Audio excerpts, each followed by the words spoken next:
Are you excited? Very.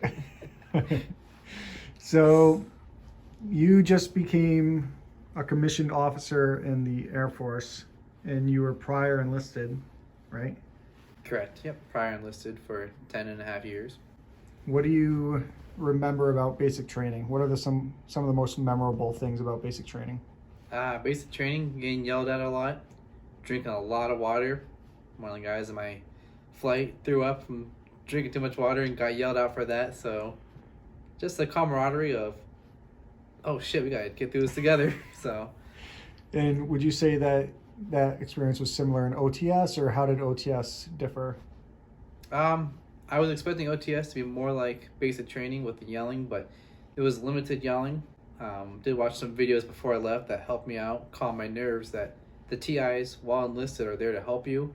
So they yell at you, but explain why they're yelling at you. Where in basic, they're just yelling to break you down. And here, they're more guiding you and mentoring you when they yell at you. What was your favorite memory from OTS? Or maybe something crazy that happened, or just the biggest story? The biggest story, I think just because of COVID times, we were all quarantined in the hallway. So we knew we had one person who was struggling with PT. We all kind of worked together. He ran up and down the hallways, and we would take turns. He would run with him.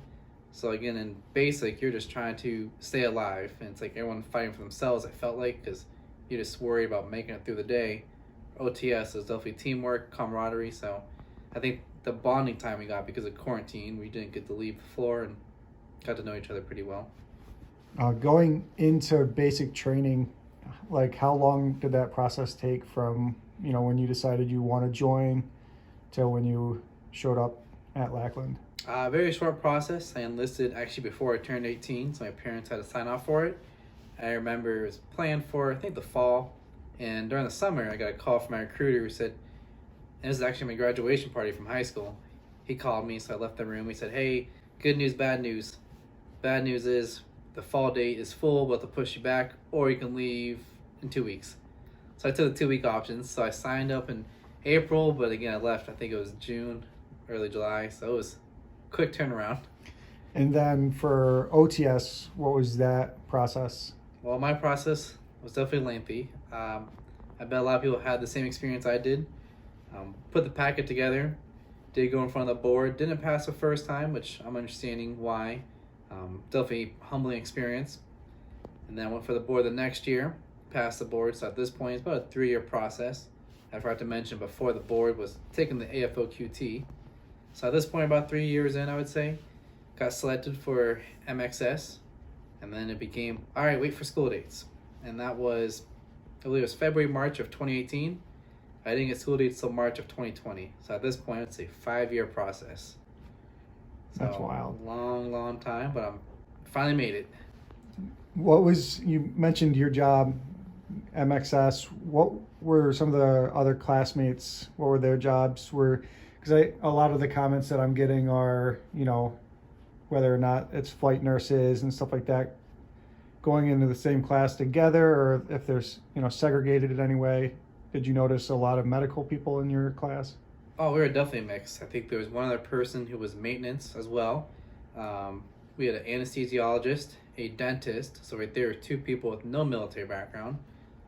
So it's a mix of not just careers, but prior enlisted people and non-priors. We had a pilot, a drone pilot. So it was definitely a mix of everything. It was crazy. We had one guy who was working with also becoming into Space Force because of where he lives in Colorado. He knew there was an opening, so... Did you have any chaplains? I know in my class there was a chaplain. No chaplains. Like I said, just I think we had 4 medical people: the dentist, anesthesiologist.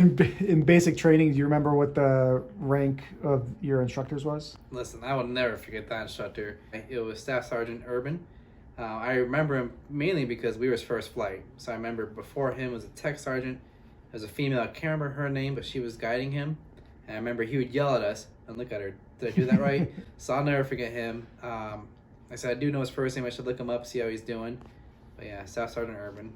And then for OTS, do you remember, I mean, it wasn't that long ago, but do you remember what the rank of your instructor was? So OTS, again, I think that would be more unique because of COVID. So it's kind of TI per flight. So we had a recently promoted master sergeant who also then took the role of leading all the TIs on the flight. So he started out with us for the first 2 weeks, and then he got promoted. So we had a TI come from Lackland with basic training. So she would yell at us and look at like, hey, am I supposed to yell at them for that? These are officers. I know it's different. So I had multiple TIs. Again, it was master sergeant all the way down to tech sergeant. And then for in class, was that, I know we had a major for my class and others had captains. Actually, in some of the classes were even led by first lieutenants. So what was the rank of your in-class instructor? Yeah, my in-class instructor was a captain. He was a Air Force Academy grad with a lot of good stories. That's awesome. And then in your class, so you mentioned it before about having experience or no experience. How many non-prior service people were in your class? Yep, so if I recall, it was 16 of us, and it was 6 were non-prior. So I think big chunk of priors. And then my experience was the same. We had a flight of 16 people as well. Actually, ours was 15 because one person didn't show up, but most of the flights are 16. It was March of 2020, kind of when the start of everything was happening. So they did a really good job keeping us all separated. And, with the belts, they said, if you see this belt, stay this far from them. If you see that color belt, stay like a football field. So they did a really good job. It wasn't until the last week where we kind of got closer. But again, being in March 2020, they did everything they could to keep us separated. I'm thankful we even got to go, to be honest. Yeah. So, that was COVID ops. I know those are constantly changing. So, anybody watching this, if COVID is still a thing, we can't even speculate what the day-to-day procedures are going to be. But I want to make a note of that. Again, day-to-day procedures, because this was March 2020. When it was first started going down, they would yell at us, the TIs, to put our mask on. Then they'd start marching us and they'd get text message to stop us. Okay, take them off. We'll put them on before we go in the dining facility. It was constantly changing. It was unbelievable how a rule would change every day to almost every hour about the mask, wearing it, marching, not marching. Again, I don't know what the procedure is right now, but we were the first class. There was a graduating class that had to deal with it, but we were the first official class dealing with COVID from the start. now, having been prior service yourself, you mentioned marching. Would you say that your prior experience helped with all of that, or had you kind of forgotten it? Because you'd been prior service or enlisted for a long time. So my experience was different. I definitely remembered it, but before I joined, I actually did JROTC in high school, and I did drill teams and marching. So I knew all the movements, all the commands.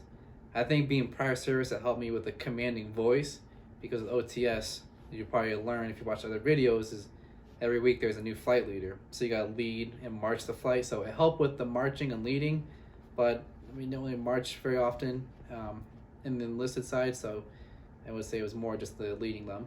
And then, so flight leader was one position. There's other positions like, I know you can be the PAO, the IDO. There's a bunch of different in-flight positions. Was there any other positions that you filled or wish you would have filled? I wish I'd done the media one because I brought my GoPro, but I didn't know the stipulations of carrying that around. But I did the helps whelps, which is prepare people for navigating, reading grid maps, stuff like that, self-aid buddy care. So that was fun. It's awesome. And then your biggest takeaway, if going into basic training, what do you think somebody should do to prepare for that? What's the best thing that anybody can do? And these are mostly going to be high school students, young adults. What do you think that they can do? Just take it all in. It's quite a unique experience. It's gonna suck. There's no way around it. But it's fun. You'll build memories that you'll never forget. Like I mentioned earlier, the guy that drank too much water, threw up and got yelled at. I mean, it is what it is. It's if it was easy, more people would be in. So it's humbling. It's honorable. Constantly changing. So I think just be prepared. That is a long. I'm not sure if it's 8 weeks, however long it is. It's long, but it's gonna be worth it. You'll survive. You'll make it through it. All right. And then as far as OTS goes, anything going into that?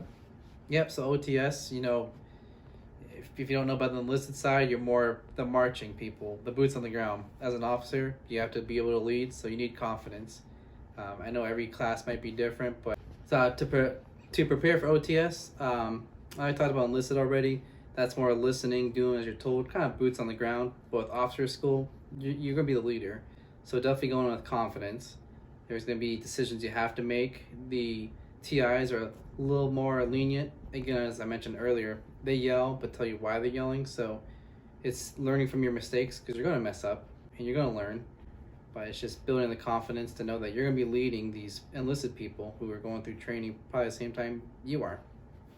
Excellent. And then enlisted and commissioned, everybody, there's a ton of benefits in the Air Force. What are you think the biggest benefits of joining the United States Air Force?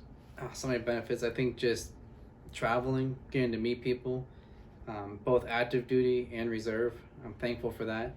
As a traditional reservist, I didn't have good health coverage through my employer, so I was thankful for TRICARE.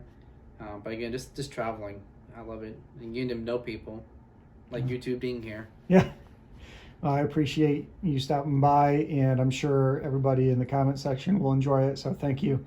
Make sure to like the video if you enjoyed it, or subscribe here below, and I'll see you guys next time. If you guys want anything else, make sure to leave it in the comments below, and I'll be sure to try to get that or answer those questions. Thanks, guys.